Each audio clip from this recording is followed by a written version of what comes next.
Assalamualaikum warahmatullahi wabarakatuh. Salam sejahtera untuk kita semua. Selamat malam.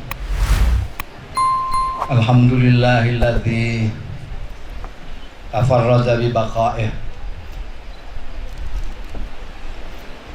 Alhamdulillahilladzi khalaqal mauta wal hayata liyabluwana ayyuna ahsanu amala. Wassalatu wassalamu ala ashrafil anbiya'i wal mursalin sayyidina Muhammadin wa ala alihi wa sahbihi ajma'in. Para sesepuh, ini sepuh, para tokoh-tokoh, karena terlalu banyak tidak saya sebut satu persatu, nanti ada yang kelewatan. Jadi saya sebut saja semua sesepuh bin sepuh, petinggi-petinggi bangsa, para tokoh-tokoh agama, ibu-ibu, bapak-bapak, saudara-saudaraku sekalian teristimewa yang saya muliakan dan saya cintai, Ibu Hajah Dr. Nuriyah Ananda Lisa, Ananda Yeni, Ananda Anita, dan Ananda Inayah. Pertama-tama saya harus memanjatkan puji syukur kehadirat Allah Subhanahu wa Ta'ala yang telah memperkenankan saya pada malam hari ini hadir ikut memperingati haul ke-10 pemimpin kita, kecintaan kita, Kiai Haji Abdurrahman Wahid atau Gus Dur. Saya diminta untuk tausiah. Saya teringat sabda Nabi saya Muhammad sallallahu alaihi wasallam yang menyatakan kafa bil mauti wa'izan. Cukup kematian sebagai nasihat. Jadi tidak perlu nasihatnya Gusmus segala macam. Kematian itu sudah cukup untuk menjadi nasihat. Kalau orang dinasihati oleh kematian kok ndak mendo bahasa Indonesianya, ndak mempan, ya berapa puluh mubalek ya tidak akan mempan.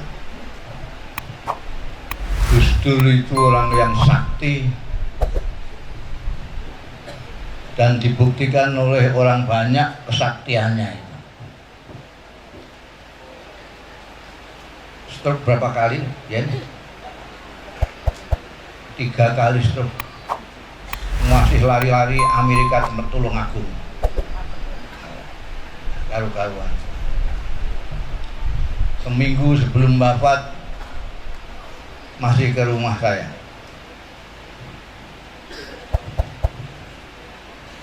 Tiba-tiba ceritanya itu mestinya habis di tempat saya terus balik lagi ke rumah sakit.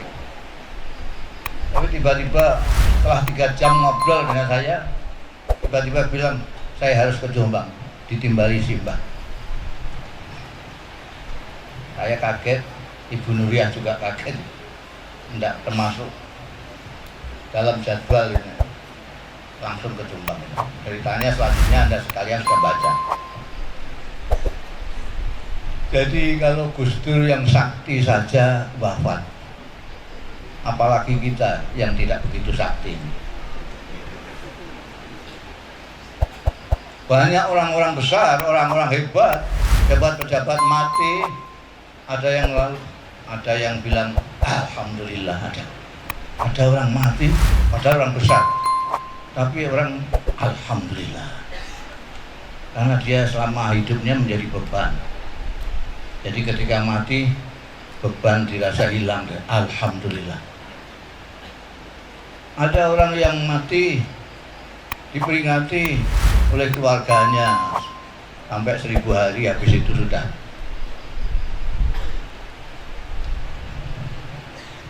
Ada yang mati seperti ayam kepelindes kol saja itu.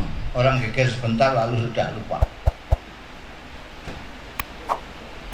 Ini Gus Dur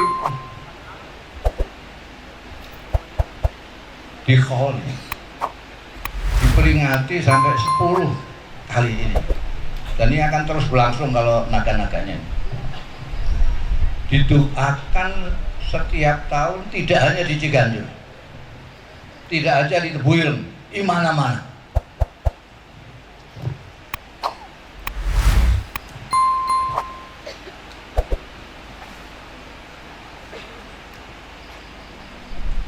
Ini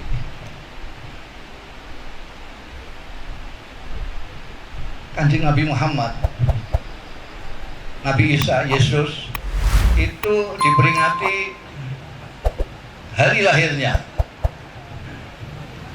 Kanjeng Nabi Muhammad diperingati hari lahirnya, Muludan itu. Yesus diperingati hari lahirnya, Natal itu. Jadi sampai kalau selamat Natal ya sama dengan selamat Muludan gitu. Jadi nggak usah ribut-ribut. Entah untuk ribut perkara soal.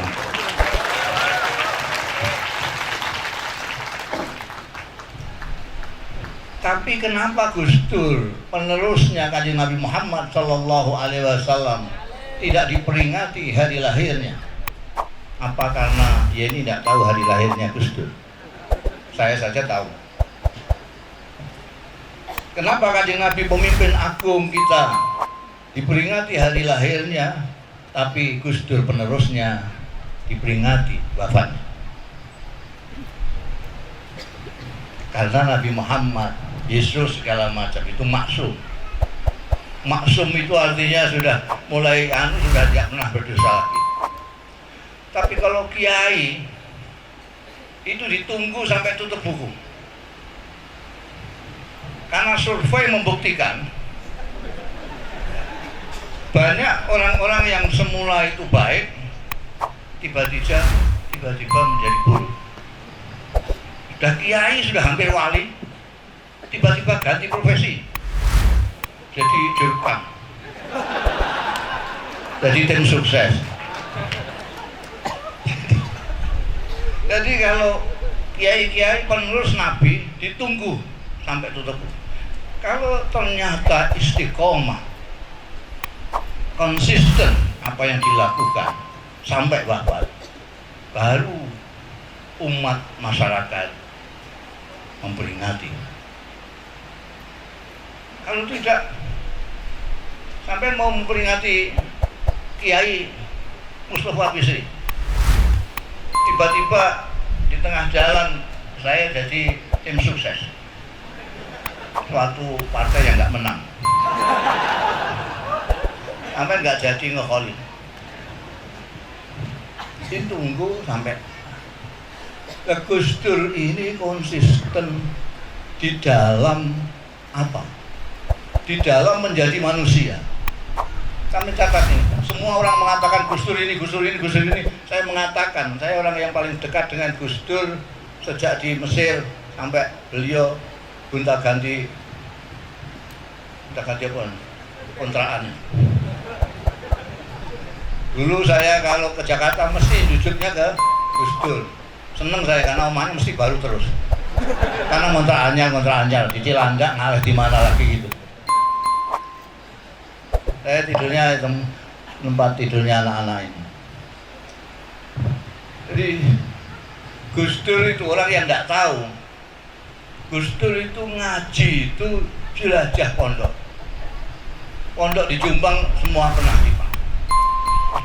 Pondok Tambak Beras yang usul fikih, pondok Denanya orang fikih, pondok Sarang yang nahu sorok, pondok Rabiak yang lughat, pondok sampai pondok Tegalrejo yang apa itu tasawuf. Mulai nahu sorok sampai tasawuf dipelajari, ngaji semua. Sehingga sampai ke tataran jadi manusia. Jadi sampai kalau ngaji sudah sampai tingkat atas, sampai jadi manusia. Kalau belum itu kadang-kadang masih bau buaya. Awas awas hati-hati itu buaya darat itu kan, masih buaya, masih ular, masih macam-macam. Gus Dur itu, orang bilang katanya Gus Dur itu drop out dari Al-Azhar. Itu tidak benar, jadi itu direvisi itu kalau yang nulis begitu. Dia itu bareng sama saya kok.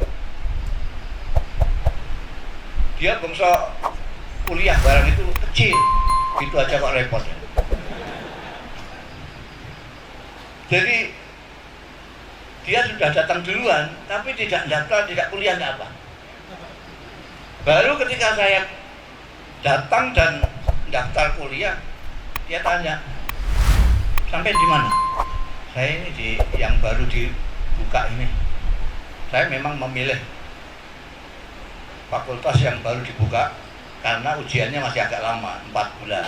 Kalau yang biasa itu kuliah syariah segala macam langsung ujian. Jadi saya yang baru ini Gus, ya udah aku ikut, nggak mikir nggak apa, aku ikut daftar.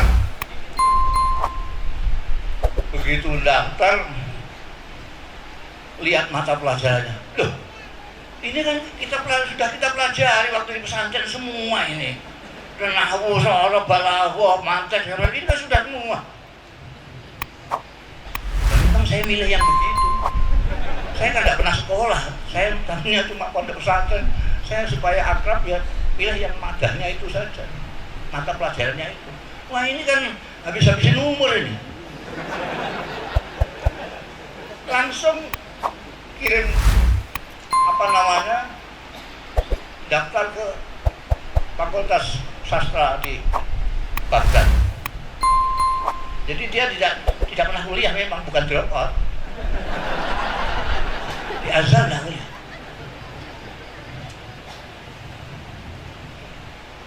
Begitu sampai lihat nggak kelihatan. Seperti sekarang kan di Jakarta ini kan kelihatan, wah ini kiai ini ustadz, ini ustadz sungguhan apa enggak ya? Enggak jelas. Pokoknya ketok ada agamawan ketok. Serbannya gedean, Gusti dia. Sampai batik Nun Sewu, Mbak Nun, rambi batik cekak segini nih.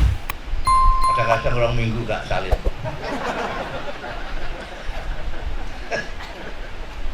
Itu datang seminar itu gandel gitu.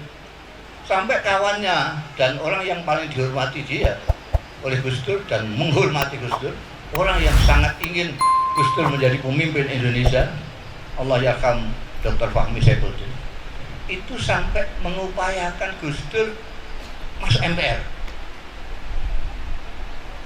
Dr. Fahmi dulu itu dekat sama siapa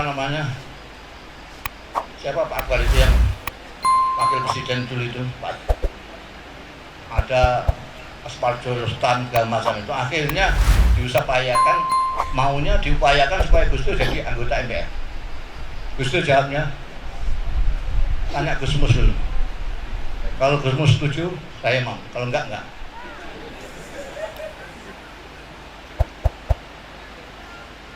Anak saya Dr. Fahmi, Gus, ini saya mau usahakan Gus Dur masuk MPR. Tidak setuju, enggak setuju. Saya langsung gitu aja, enggak. Nah ini rusak nanti Gus Dur ini. Udah baik-baik ke situ malah rusak. Gus Dur enggak bisa mempengaruhi orang-orang itu, enggak bisa. Malah yang pasti itu Gus Dur nanti malah dipengaruhi oleh mereka. Apa kata Dr. Fahmi? Nah itu yang kita inginkan, yaitu supaya Gus Dur terpengaruh mereka. Saya kan bingung saya. Musuh dokter ini bingung lah, beneran itu.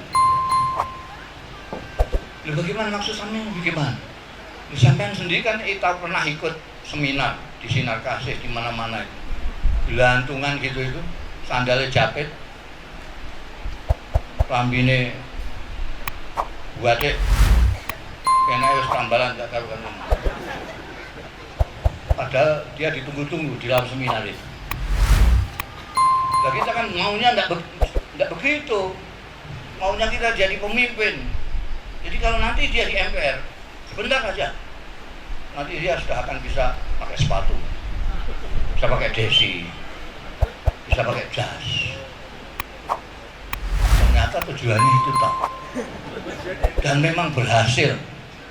Jadi presiden mesti sepatunan. Ini betul. Dan sampai saya itu kadang-kadang lupa kalau Gus Dur itu sudah jajah pondok kemana-mana ya. Ketika dia diminta oleh Mbah Lim di Klaten untuk ngimami subuh, saya itu sempat was-was, iki sepunut apa ora.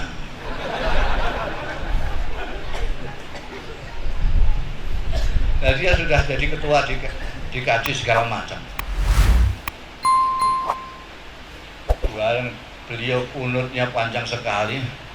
Ya Allah, nah, dia ini mutakharijin dari sarang, dari tambak beras, dari Denanyar, dari Krapyak Jogja, dari Tegarejo. Dan pesantren-pesantren itu tidak seperti orang yang ngaji di Al-Mukarram Kiai Google itu.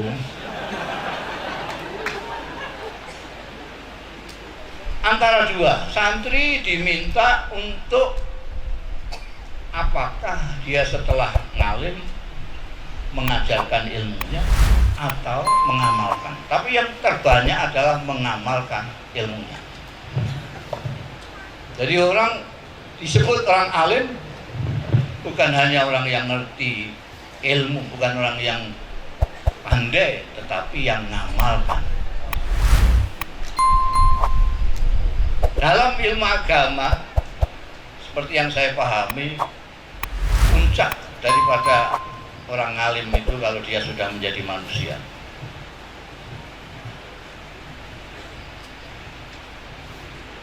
Manusia seperti kanjeng Nabi Muhammad SAW, manusia yang mengerti manusia, manusia yang memanusiakan manusia. Sekarang banyak sekali pemimpin itu yang tampaknya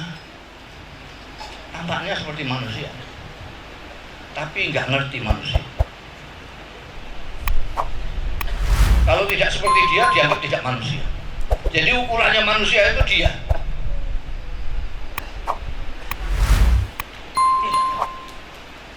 Mentang-mentang dia ahli wiridan, ada orang datang minta ijazah, saya kok sumpek dada saya, buat saya dikasih wiridan. Ya ini baik, ini dibaca habis sembahyang ya. Ayat kursi ini dibaca habis sholat 35.000 kali ya. Ini meskipun diundang kiai, dia nggak ngerti manusia. Karena ukuran manusia diri dia sendiri. Sekarang banyak orang ukurannya dirinya dan memanusiakan manusia. Kanjeng Nabi Muhammad SAW itu ngerti manusia.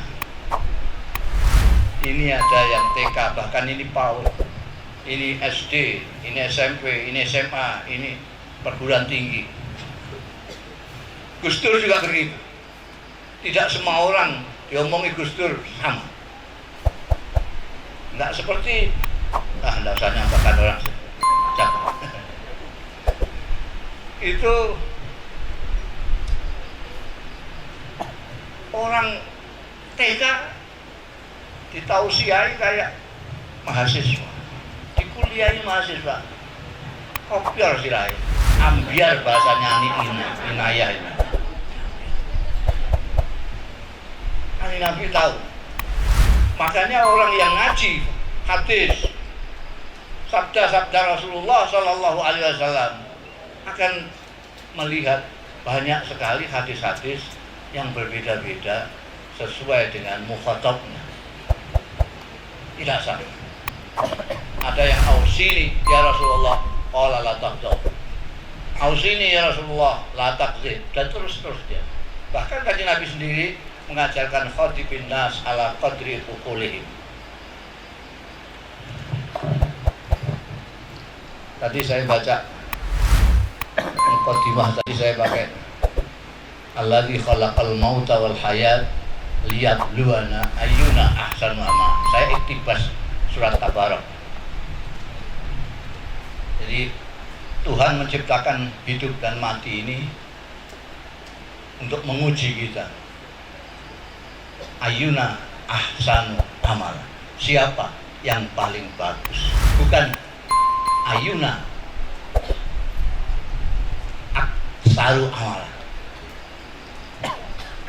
Bukan siapa di antara kita yang paling banyak, tapi siapa yang paling baik. Untuk menjadi baik, kita harus menggunakan akal budi kita. Untuk menjadi baik, kita menggunakan akal budi kita. Sehingga sampean bisa lihatlah, sampean jangan lihat tampilannya saja, citranya kok gagah, kok galak, kok hebat. Tapi lihatlah dari sisi kemanusiaannya. Ini manusia tak orang. Sebab orang yang paling dimuliakan, makhluk yang paling dimuliakan oleh Allah adalah manusia. Balakat karamna bani Adam. Saya di Jakarta jadi dalil terus nih. Biasanya kalau di daerah-daerah saya tidak pernah dalil. Daripada ditanya nanti dalilnya apa. Di sini kan dalil hadis ya betul sahih. Sahih apa dhaif gitu. Oh iya.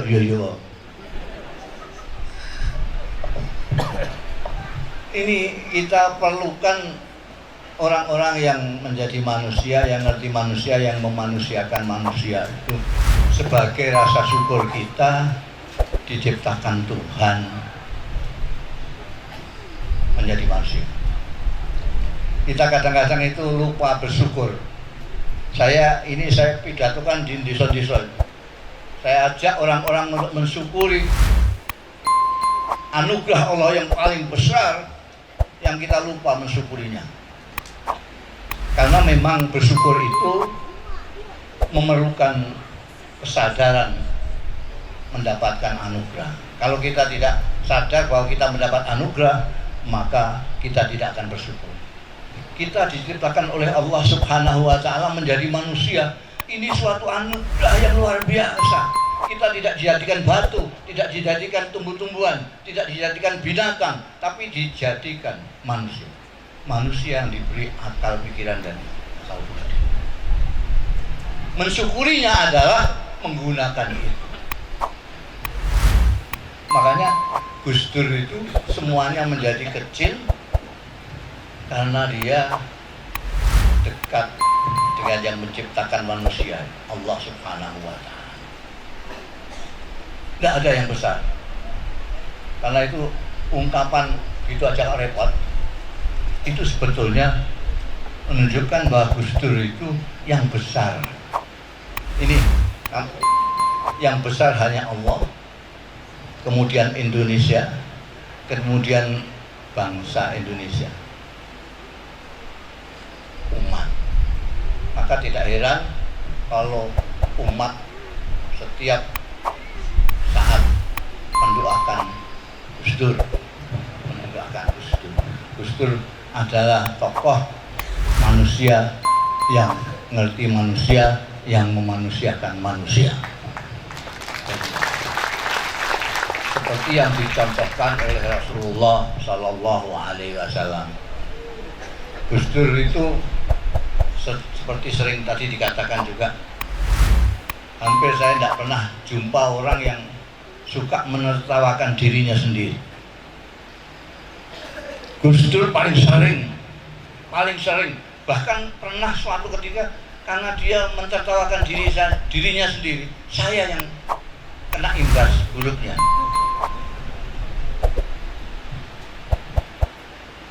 Pada waktu pameran lukisan Surabaya sama almarhum Amang Rahman sama Di Zawi Imran, beliau waktu itu jadi presiden.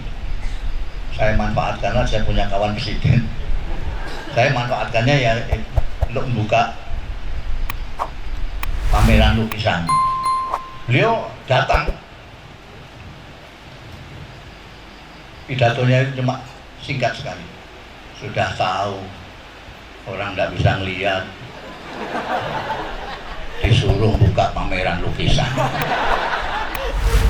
Itu sampai ketawa. Waktu itu nggak banyak yang ketawa, Waktu presiden loh. Itu Gus Dur. Jadi beliau selalu rendah hati, bukan rendah diri. Dia bahkan kalau sangat optimis, rendah hati itu karena beliau suka ngolok-ngolok dirinya sendiri. Dia di Kuba itu keplaur nelpon saya. Tahu Kuba ya? Itu yang Fidel Castro presidennya waktu itu. Nelpon saya. Ini di mana Gus? Di Kuba. Aku tadi habis pidato, wah dapat applause yang luar biasa, tepuk tangannya luar biasa. Sampai bicara apa? Tepuk tangannya kok sampai begitu? Loh, ini kan semua kepala-kepala negara di dunia itu pidato semua. Semua karena pidato orang banyak dibatasi 5 menit. Nah, untuk supaya bisa 5 menit itu dibikinlah seperti MTQ di kita itu loh. Di depan mimbar itu ada merah, hijau, merah berhenti, kuning siap, hijau. Dan saya kan nggak lihat. Tapi kok pas 5 menit tuh, orang tepuk tangan semua.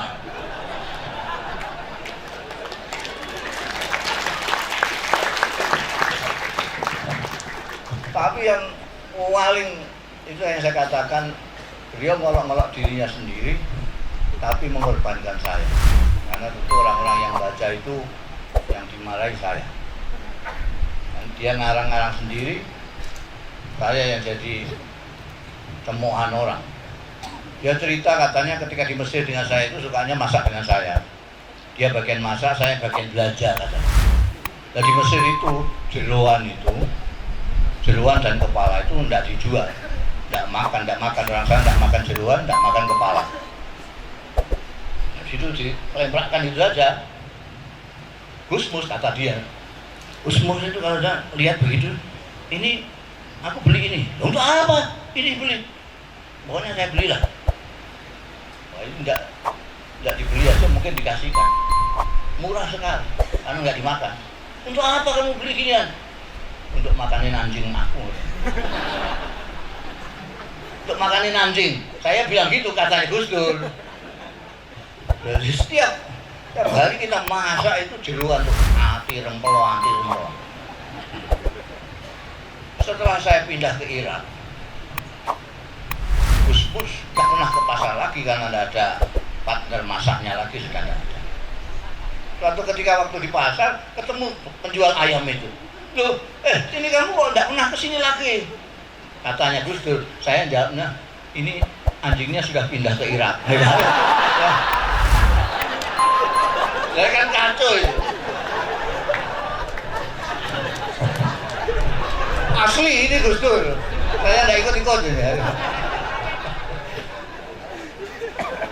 Jadi Gus Dur itu enggak ada yang besar, enggak ada, semuanya kecil. Makanya santai sekali. Beliau pegangannya amal hayatud dunya illa laibun walah. Dunia ini hanya main-main dan sendal gurau saja. Terus dia santai, nggak pertentangan kayak orang-orang santai sekali. Jadi sampean itu kalau beragama kok pertentangan, sampean harus hijrah.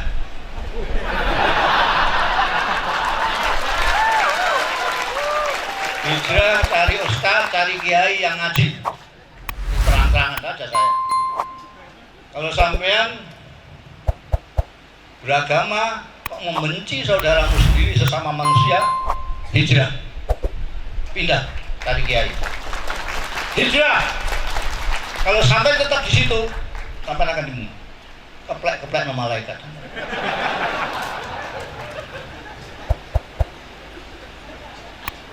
Ada.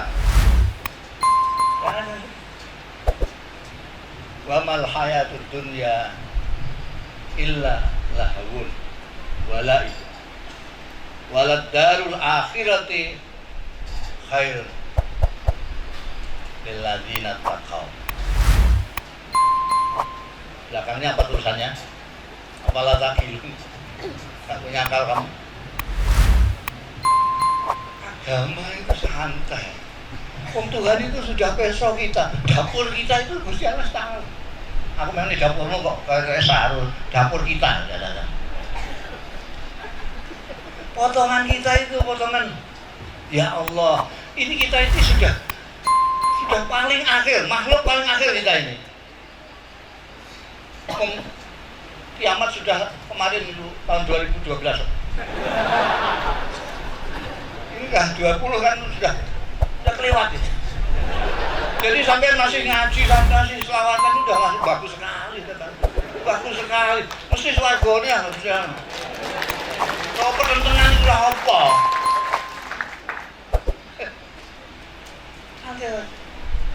Orang-orang seperti kita ini, sampai bayangkan, umpama ditakdirkan Tuhan hidup zaman Kanjeng Nabi Muhammad.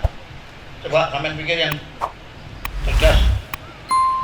Orang seperti kita ini, seandainya ditakdirkan Tuhan hidup pada zaman Rasulullah SAW, kira-kira kita ini ikut Kanjeng Nabi apa ikut Abu Jahal?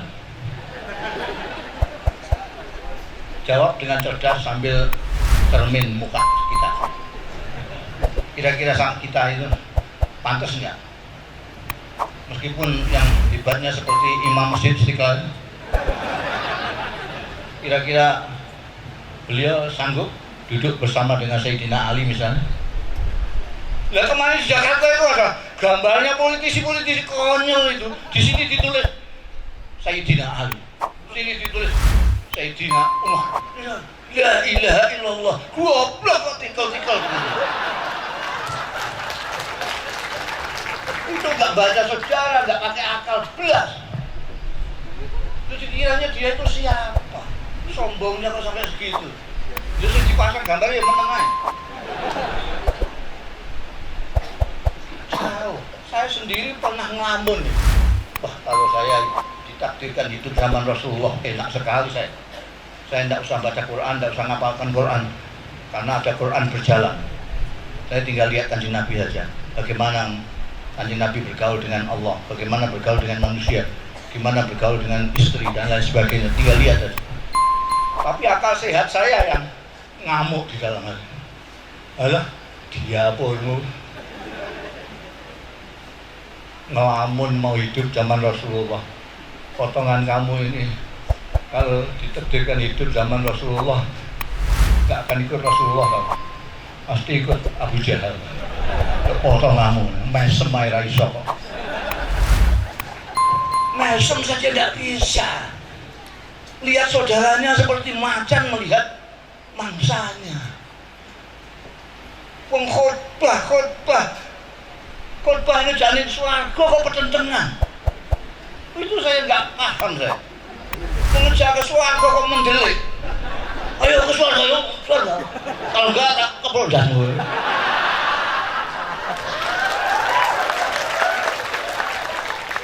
Ini bagaimana? Ini Pak, ini orang Jakarta. Orang ketawa mesti tahu mesti. Itu sombong sekali. Menyalahkan sana, menyalahkan urusan yang kecil. Tanyakan kiai yang kecil ini. Ini kiai belum gede. Tapi kalau melihat itu, mereka prihatin sekali. Inilah nggak ngaji, tapi dikiaikan. Yang kiai dibiarkan.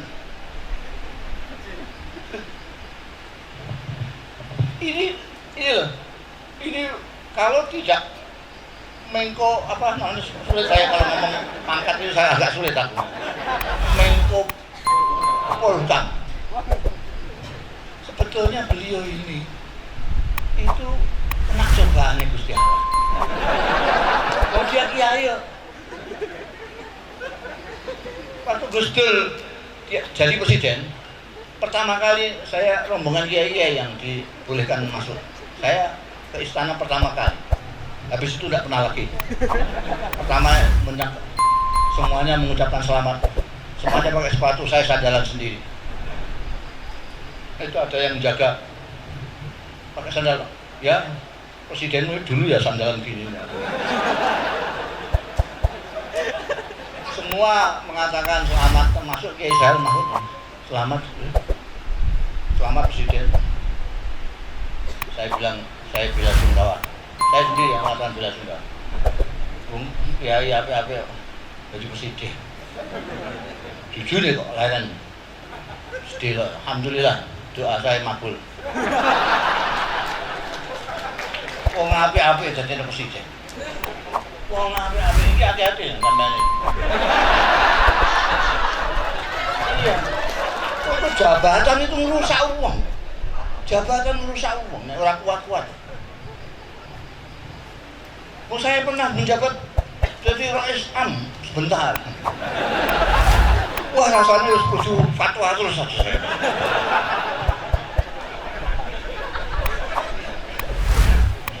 Alhamdulillah. Ini syukuran kemarin. Ini Menteri Agama ini. Karena leren.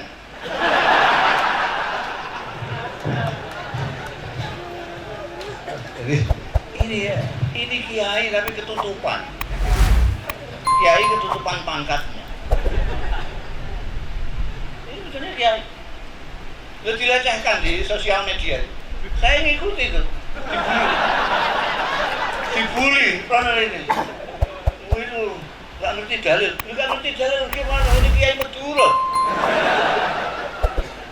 Mereka itu maksudnya orang harus dah jadi orang pangkat, kiainya hilang.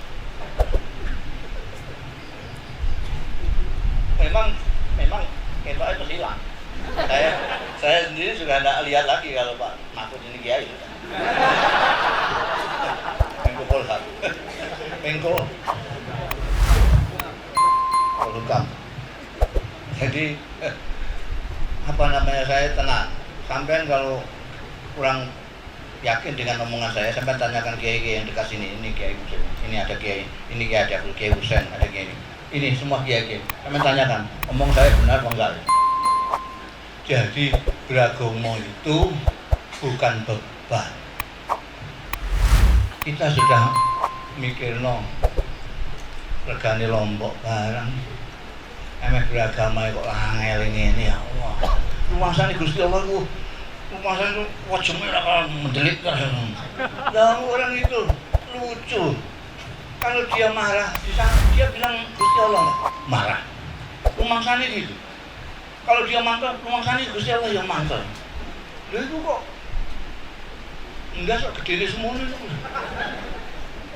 Ini orang terlalu takabur, menyamakan dirinya dengan Gusti Allah. Kalau dia nggak senang, Gusti Allah nggak senang. Seenak saja, menistakan ini, menistakan itu. Dia pun nistakan. Wis orang ngaji, lugat orang ngaji, gramatikal, kan nggak ngaji apa-apa wis ngono kuwi.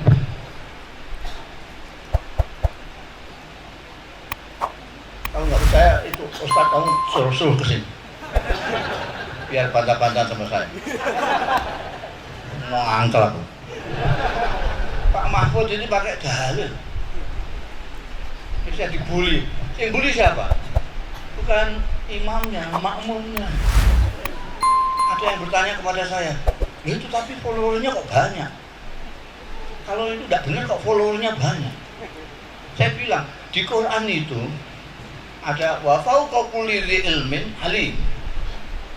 Di atas orang yang alim masih ada yang alim lagi.